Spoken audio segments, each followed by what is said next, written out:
Welcome back to the Sheffield United career mode. We crack on today, getting through the month of December whilst we wait for your feedback for the January transfer window.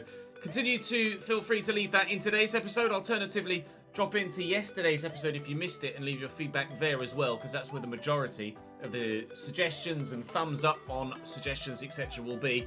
We've West Ham, Wolves, Brentford and Leeds today.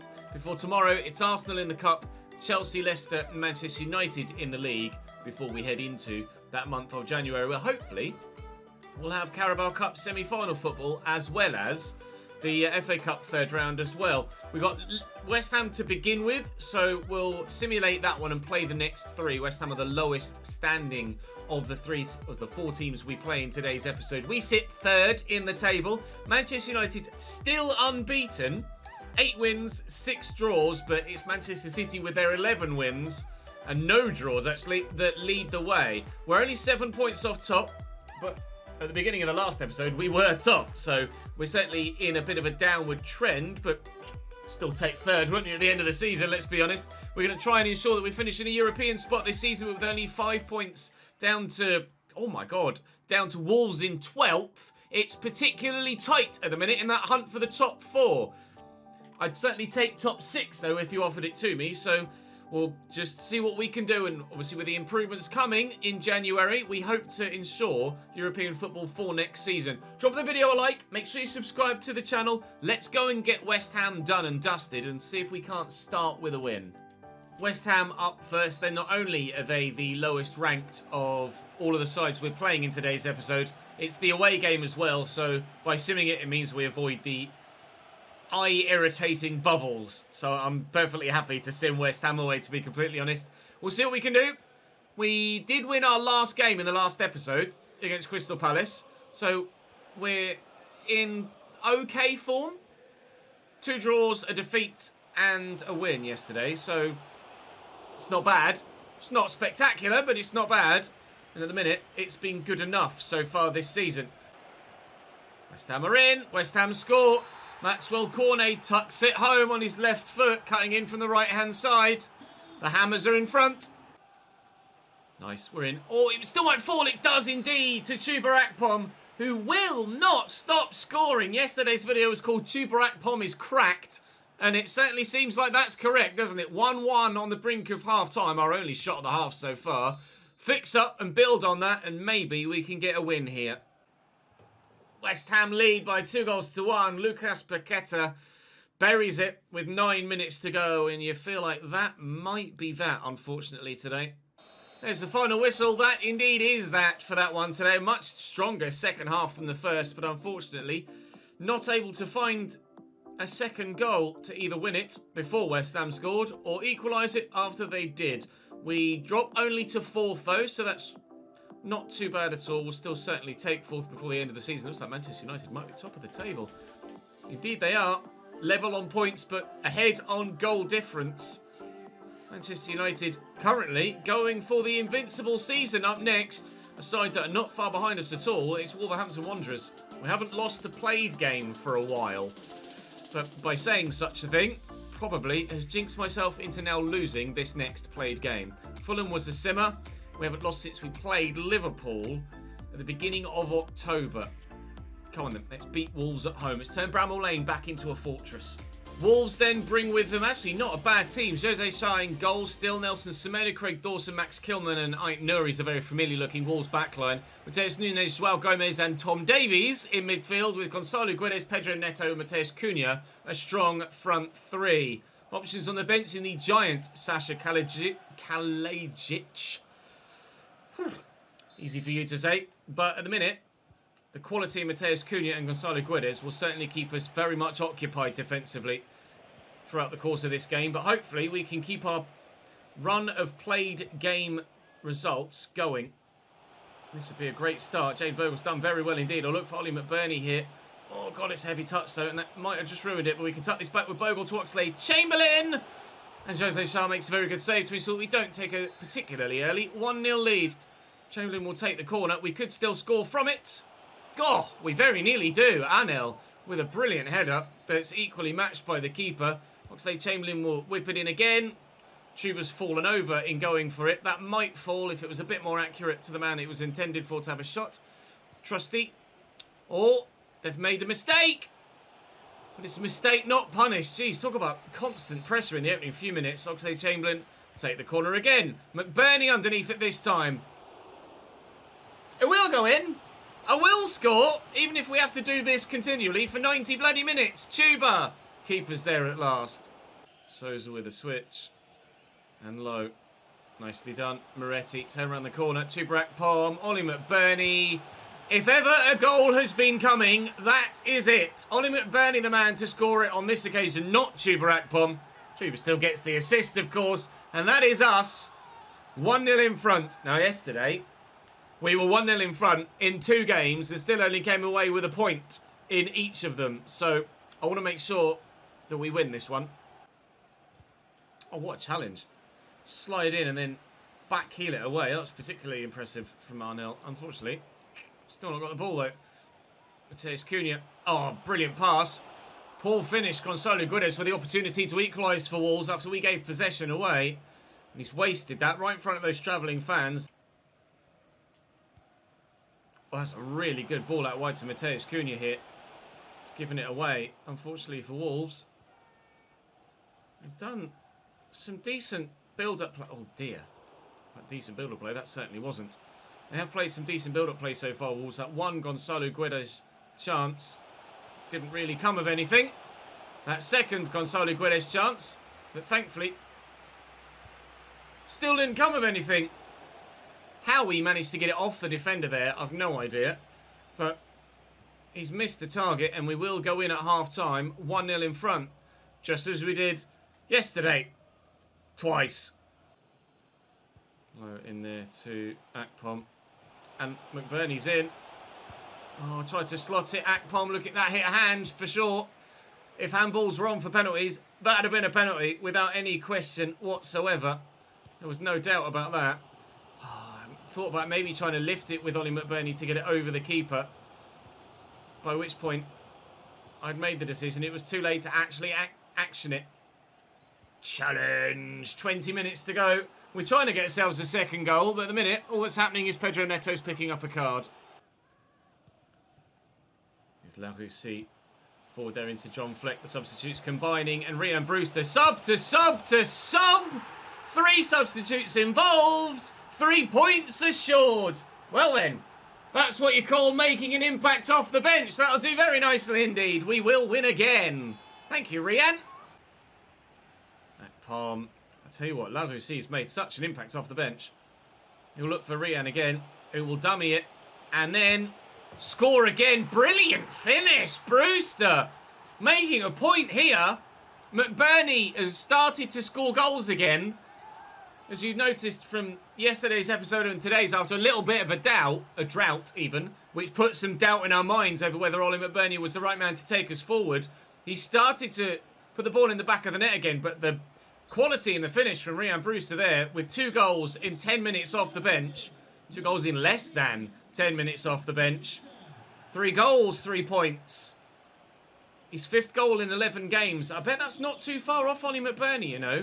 I'll have to have a look at the squad hub after this game and compare.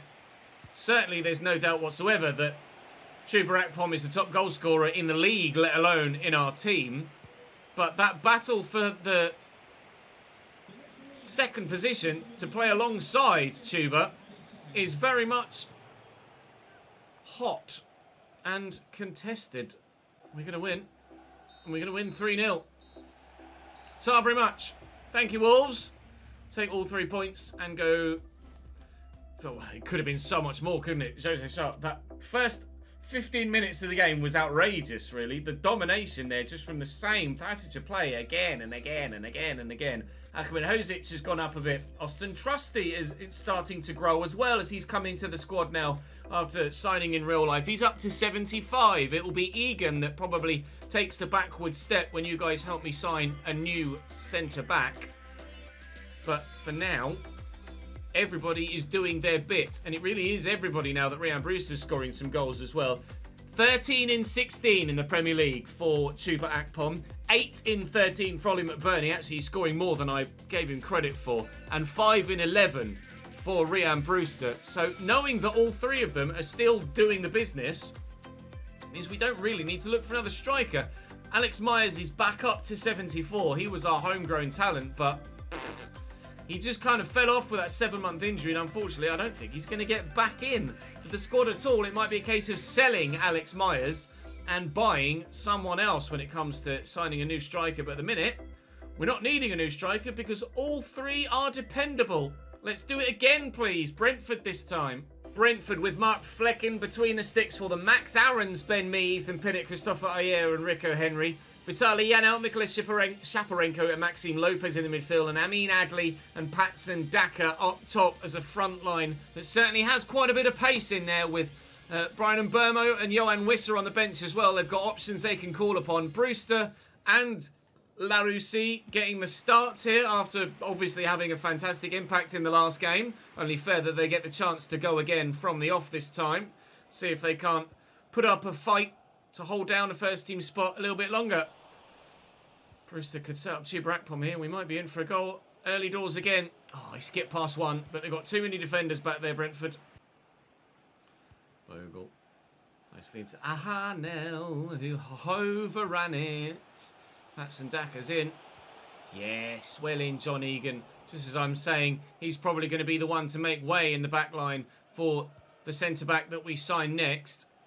Whether they come in immediately or wait till the end of the season to take their role, I'm not sure. But at the minute, John Egan still has it. It's just obviously a case of he's not going to be good enough for long enough at the top level to carry us all the way to the upper reaches of the football game, so to speak. He's in, I was going to say his late 20s, but he might be 30 or 31 now in this save, with us being in the second season, John Egan. Whilst he's grown to 75 or 76, it's not like he's going to keep going and get all the way up to like 81 or 82.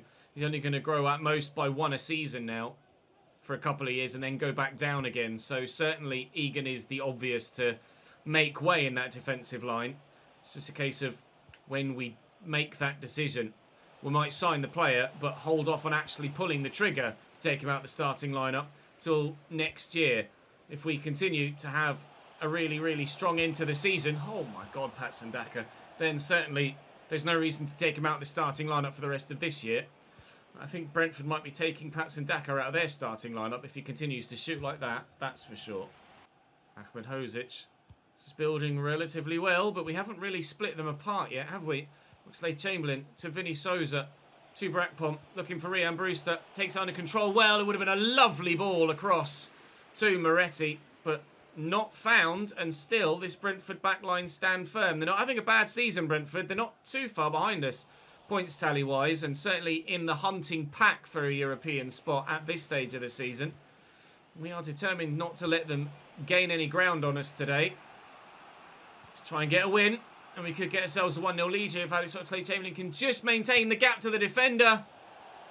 And crucially, more so than anything else, find that bottom corner, which he doesn't do. Adley, through ball to Daka. Defence did open up briefly there, and Max Aarons is in here, just trying to put him off by sliding in front of him.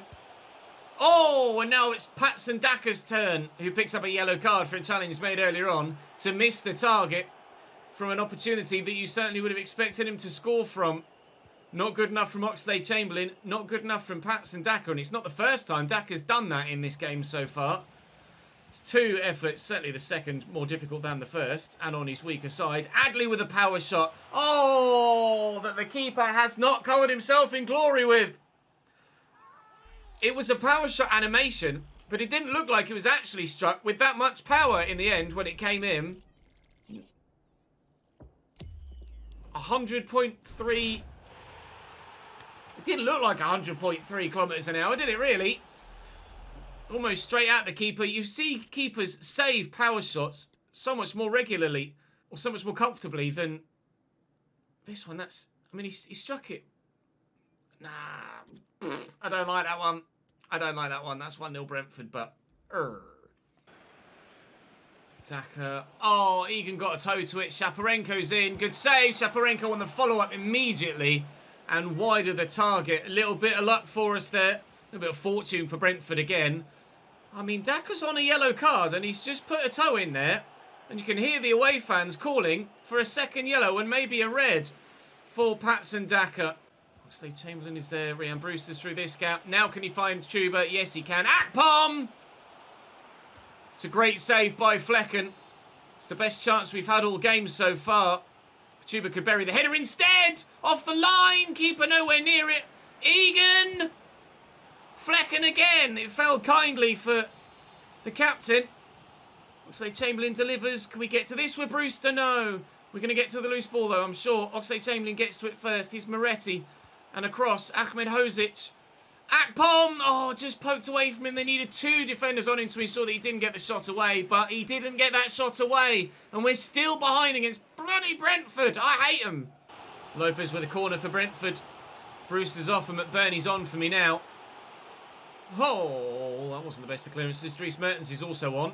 He's done very well there. Alex Oxlade-Chamberlain managed to stay the execution to go back to the subs bench. It was Moretti that made way for Dries. Daka. Oh, Aarons has done very well there. Still with space in Max Aarons and support from Lopez, who's still going. Shaparenko tackled finally and Egan will get rid. Dries Mertens has... Oh, I didn't even see him. Dries Mertens has dropped in rating. No! What are the chances? Brentford are so bloody lucky. Oh, when Dries Mertens had possession, I was looking forward to see where to play it. Didn't even see the man that took the ball off him. And then how spawny do they want to get? Keeper makes a good save. It's a good run. And then it just cannons straight back into Adley.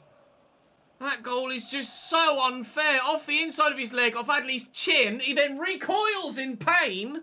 And it goes into the back of the net. He scored with his face. Brentford again. Absolute bastards. I hate them so much. I cannot ever seem to beat Brentford unless I've got, like we did in the last season of the RTG, an absolute worldy 90 plus rated in every position side. And we're not even close to 90 plus rated in any position with this team. Oh, what a ball. Patson Daka, he's done dick all in front of goal today. And he still can't score, Patson. Certainly putting me off ever buying him in any save moving forward. Not a player I don't think I've ever used, Patson Daka, and I don't think I will on today's evidence. But Brentford are a side that I have managed, and a side that will continue to keep up the bogey run. Continually, Brentford, the only side that caused me pain upon pain upon pain every single time we play them. Brentford 2, Sheffield United 0. We lose again to Brentford. And up next, hopefully, back-to-back victories to make me feel better. Well, there's only one more game left. A victory to make me feel better. Leeds United promoted back to the Premier League with Melier, Drama, Medina, Liam Cooper and Carl Walker-Peters as a back group. Tyler Adams and Ben Sedor in midfield. Daniel James, Joe Willock and Luis Sinistera with Jorginho Rutter up top for them. I don't know about that Leeds team. They are having, or at least were, the last I can recall, a very good season, however, back in the Premier League. They were 6th last time I remember seeing them in the league table. And it wasn't that long ago, to be fair. An episode at most, I think. So they're certainly the better of the three sides that have come up. Leicester not had a great return to the Premier League, and nor so, I can't remember who else was the other side to come up. Whoa! Can't remember who was the other side to come up with them, actually. But Leeds are definitely the better of the three. But will they get the better of us today? I hope not. Moretti back to quote-unquote full strength with any changes we'd made in the previous game not carried through here. So Ryan Brewster back to the bench, as well as Larousse. Ollie McBurney and Max Lowe restored to the starting lineup to hopefully restore a winning margin for us. Vinny, Oxlade-Chamberlain, Ahmed Hozic, many a runner down the line. Oxlade-Chamberlain turns particularly well, looking for McBurney, who's found particularly well. Oh, stop that, we lead! In the Yorkshire Derby, it's Sheffield United 1, Leeds United 0. Could have shot with Ollie McBurney. Wasn't sure if I shot whether it'd get blocked. Wasn't sure if I passed whether it'd get blocked. But Chuba Akpom probably had the better chance, if I could get it to him, of having a cleaner shot. But the keeper might have smothered it. So he squared it, hoping that it was get there. And indeed it did. Hee-hee. That's better. Finally, the right team in red and white stripes scoring goals and winning. He's recovered it well enough, though. Moretti will spin. Moretti's done very well. And they've got a man down here. Oh, and I've actually hit him with the shot, can you believe?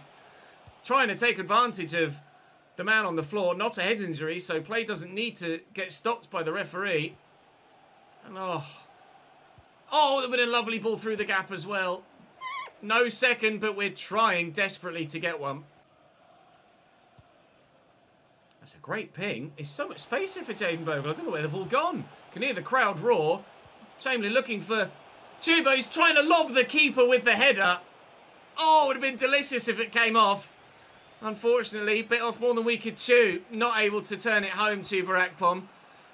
Right thing to do in that situation, I think, to try and lob the keeper as he started to rush towards me, but I didn't quite get enough power on it. Meslier able to backtrack, get himself in position quickly enough. That's not where I was supposed to go at all. I was supposed to go Vinny Souza. No, don't you dare. Thank you, Dino. Oh, I'd have been a little bit annoyed. I am a little bit annoyed, to be fair. Might have been a lot annoyed if that had ended up in the back of the net. Egan underneath it. And up again. Well up, Moretti. We'll keep the 1-0 lead till half-time. Come on, Chuba. Beat your man for pace. Cody Drama can't cope. Chuba Akpom's taken on Leeds all by himself here. Cody? Chuba! Yes! Counter-attack sublime! Supreme! You love to see it. Chuba Akpom makes it too. For him and for us.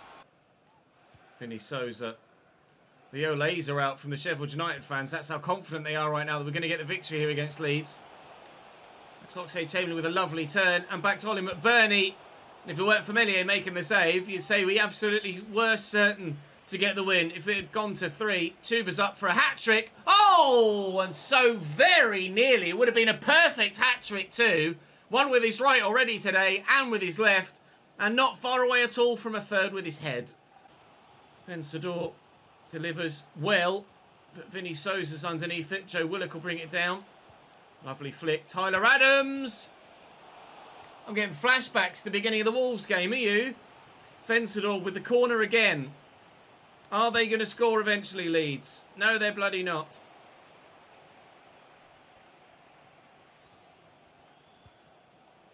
They might. Oh, what a save with his feet. Dino. The best of the lot. Absolutely superb. Bit of space there for Moretti. Even more space for Max Lowe. Oh, surely. 3!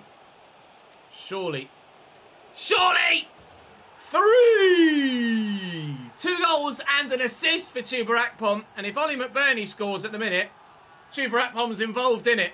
Goals and assists. He's the player of the season so far, Chuba Akpom, by a mile. We lead by 3 at Bramall Lane. It really is turning into a fortress again now. Norwood spins. Oh, there's the press. Ollie Norwood just says, come at me as much as you like. I'm still going to win the encounters and power through. They're in behind with, well, I'd say seconds to go, but what's less than seconds? Tenths of Formula 1 terms. That is a solid 3-0 win for Sheffield United against Leeds United. The pride of Yorkshire right now, Sheffield United, as it happens. And certainly we will continue on in that vein in tomorrow's episode where we take on Arsenal in the Cup, Chelsea and Manchester United in the league as well. Some very important games tomorrow, some particularly tough opponents. McBurney has grown again. He's up to 76. Not expecting much more from him for the rest of his career, if we're honest. But the goals keep going in for him, so he stays in that starting lineup. We're at risk of losing 3 players at the end of the season. Patrice Mertens, George Bowler and Chris Basham are all replaceable, so we're not going to worry about that too much whatsoever. Sheffield United versus Arsenal at the Emirates Stadium for the Carabao Cup quarter-final to come to you tomorrow. Drop today's video a like, subscribe to the channel and you won't miss that video tomorrow, and hopefully I shall see you again there. Ta-ta.